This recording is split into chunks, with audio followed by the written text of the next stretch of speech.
Hey guys, welcome back to today's video. Today is Saturday, October 24th, 2020, and today we're going to be talking about Donald Trump and flipping a state from Hillary Clinton's column in 2016. So on your screen is the map with all of the toss-up states, or at least the real toss-up states, the states that we know will be within a certain margin. Now, there is an argument for why New Mexico and Virginia and Colorado should not be included on this list, but generally these are the swing states and they were all competitive back in 2016 to some extent.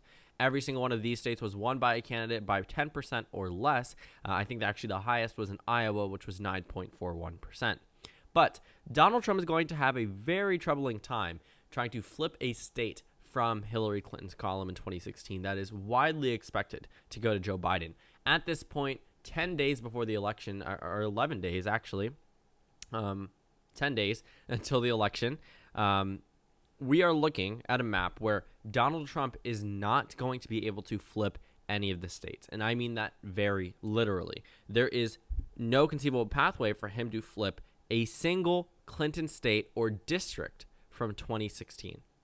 And that is very bad news for President Trump, because that means if he is to win re-election, he will join the likes of Woodrow Wilson and Barack Obama as the only two presidents in United States history who have been re-elected by smaller margins than their first victory. And for Donald Trump to not be able to flip a single state is really a great indicator of where the race actually stands, because Joe Biden has so many possibilities of flipping from the Donald Trump column. Obviously, Biden needs to flip states to win the election, but there are just so many other states that are jumping onto the toss-up area that realistically should not have been a toss-up, at least preceding the following the last election. So Biden at 185, Trump at 125, 228 toss-up electoral votes, but most of these electoral votes were Trump states and votes in 2016. So if we were to be realistic, we probably know that Texas and Ohio and Iowa will go to Donald Trump. Now, that's not a certainty. These three states have narrowed up significantly in the past couple of weeks, and it's really anyone's game on Election Day. But for the sake of this video, we're going to give those three states to Donald Trump just to see what happens. So these three states go to Trump. Well, he only narrowly passes Biden at that point. Donald Trump is going to need to make up significant ground in order to win the election again. He's not going to win Michigan. Joe Biden is from the state of Pennsylvania. He will never let you forget it. And while the home state factor doesn't always have that much of an impact, I do think that Joe Biden is going to carry the state of Pennsylvania on top of other reasons. Wisconsin is probably the only state that the Democrats are a little worrisome about. While Pennsylvania may indicate based off poll numbers that it's closer, Wisconsin will probably be the closest one out of them all. So let's say Donald Trump wins there. But Biden is able to flip a state from Donald Trump. He retains all of the Clinton states. And then let's say he's able to flip the state of Arizona. Well, in order for Trump to win the election, even if he wins Florida and Georgia and North Carolina, on top of his wins in Ohio, Iowa, Maine 2nd District, Nebraska 2nd District, even New Hampshire and Texas, he still loses the election because of three states flipping.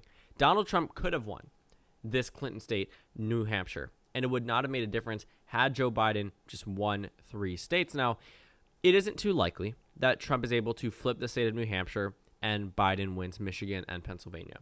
New Hampshire is likely to vote to the left of both of those states.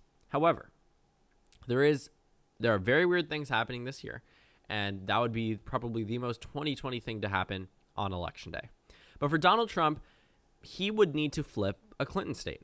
If he wanted to win the election, he's at 263, so he couldn't go to Nevada. Even if he did, it would be a tie. He couldn't go to New Mexico and then lose Nevada, and obviously that's just super unrealistic. And the most realistic scenario would be keeping a state such as Michigan or Pennsylvania or Arizona. Now, Arizona is probably one of the few states that I think is still in play for Donald Trump in terms of winning back a state where Biden has held a consistent lead. It's a 3.2% margin for Joe Biden. The polls in 2016 were fairly accurate. The polls in 2018 were inaccurate, but favoring the Republican Party. So when we're looking at Arizona, it really could go either way. But when you take a look at Michigan and you take a look at Pennsylvania, it's a 7.6% margin in Michigan. In Pennsylvania, it's a 6.1% margin. Wisconsin was just the largest margin out of the three states in 2016, but it still gives Biden a 7-point lead. But for the sake of this video, we're going to give Wisconsin to Donald Trump. Michigan and Pennsylvania seem to be lost causes for Donald Trump. Even if we were to flip the scenario where Wisconsin went blue and Arizona went red, Trump would still need an additional Clinton state. Imagine if New Hampshire went to Joe Biden. Donald Trump would need another state. But the thing is, he's not going to get it because he could win the election if he's able to flip Minnesota.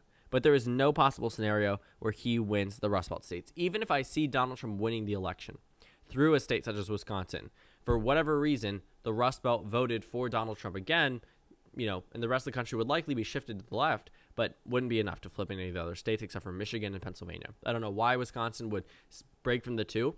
Generally, all three of them vote together. But again, weirder things have happened. So Wisconsin going red, that would give Donald Trump the victory. But this would be very, very narrow. I mean, you would see the Democrats fight this on every level. Obviously, it would be one of the closest elections in United States history in terms of our 538 map, probably the closest possible scenario. And it just, leaves room for a potential recount and a number of other things that could prolong the election even longer than what we normally saw. So if Donald Trump is able to win the election through Wisconsin without winning any other states, it would be something that the Democratic Party would not be very happy with. And in order for Donald Trump to even go past this election with some type of mandate towards the American people, towards the incoming Senate and House of Representatives, well, he would need to win big. And he's not on track to do that at all.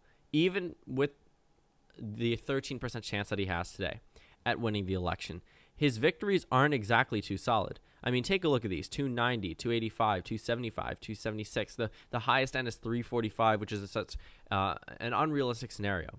But for Joe Biden, he has countless possibilities within the 300, 400 range. His high end is 490, 491. Trump's is 345. So there's a very stark distance between both candidates in terms of their peaks. And Joe Biden obviously is the clear favorite. Now, if we take a look at the winding pathway to victory, you will see that out of all of the states that Hillary Clinton won in 2016, the closest one to the tipping point is Minnesota. Minnesota is supposed to be the closest Clinton state from 2016. And the margin for Joe Biden gives him 53.1% of the vote to 45.4%, nearly an 8-point margin. That's very significant. Then goes Nevada, another Clinton state, still a near 8-point margin for Joe Biden in New Hampshire, a 10-point margin for Joe Biden in Colorado, an 11-point margin for Joe Biden in Maine. State Clinton won by 3% in 2016, a 12-point margin for Donald Trump. So no matter where you look, out of all the Clinton states in 2016, Joe Biden is nearing double digits with at least an 8-point lead, or in double digits with a 10, 11, 12-point lead. And that's not even counting New Mexico or Virginia. So Donald Trump is going to have a very difficult time winning any of these states. We can take a look at the data. Nevada may indicate that it's close, but it historically underrepresents Democrats. Taking a look at New Hampshire, it's not an indicator that it's close. Taking a look at Minnesota, it is not. There's no indicator that it's close. I mean, yes, it's an 8-point margin, but I really don't consider Michigan or Pennsylvania or Wisconsin close at this point if the election was held today. And sooner or later, the election will be held on the day when I say if the election was held today. We are 10 days out, and Trump's numbers have not significantly improved when they desperately need to do so. So you see Minnesota blue. You see a number of other states blue as well, a number of other Clinton states, and you ask yourself, does Donald Trump have a feasible pathway to win a Clinton state from 2016? Now, the 538 numbers give Donald Trump a roughly 25% chance at winning a state from Hillary Clinton's column. We can find it right here, a 25% chance. But looking at the map, I just don't see how they get there. And I don't like to argue with numbers. I don't like to argue with political forecasts, but I will say that Donald Trump and Joe Biden, they're going to have obviously very different numbers, but they're going to roughly be appealing to same bases, just different years. Donald Trump's 2016 base are the same type of group of people that Joe Biden is trying to win back. And Joe Biden is doing it very well. He's doing it well in the Rust Belt. He's doing it well in the South. He's doing it well in the southwestern region of the United States. So wherever you look, Joe Biden is doing well. And he has not forgotten about the Clinton states. The problem with the Clinton campaign was that they took the Rust Belt for granted. The Biden campaign is not only not taking the Rust Belt for granted, they are not taking a singular Clinton state for granted. They are spending money in numerous regions across this country, Virginia, sending out ads to D.C. I mean, I am still in part of the Virginia airwaves, and I see ads for both campaigns. I mean, Virginia is a state that is expected to go to Joe Biden by a very solid margin. We can see it here. Virginia is expected to be a nearly 13-point margin. 13 points. This is Virginia, a Republican stronghold prior to 2008. Not even Bill Clinton could carry it. So when you think about Virginia and you think about how leftward it's become, that is pretty much the same story at the rest of the Clinton states of 2016. Nevada and New Hampshire will probably be the closest out of them all, but it's a 7-point margin in terms of the quote-unquote closest. So looking at any of these states, I don't think that there's a pathway for Donald Trump to win any Clinton states from 2016, which means even if he was to win re-election, he would not have a significant mandate. And to be completely honest with you, it wouldn't be as if the American people overwhelmingly re-elected him. It would be by a narrow margin, if at all possible. So thank you guys so much for watching this video. Make sure to comment down suggestions below. Subscribe on the left if you haven't already, and check out the Instagram and Twitter. At the bottom left of the screen, there's also a Discord link for you to go ahead and join. On the screen, there's a video you can watch and then a playlist for my 2020 election predictions. Again, thank you guys so much for watching, and I will see you all later today.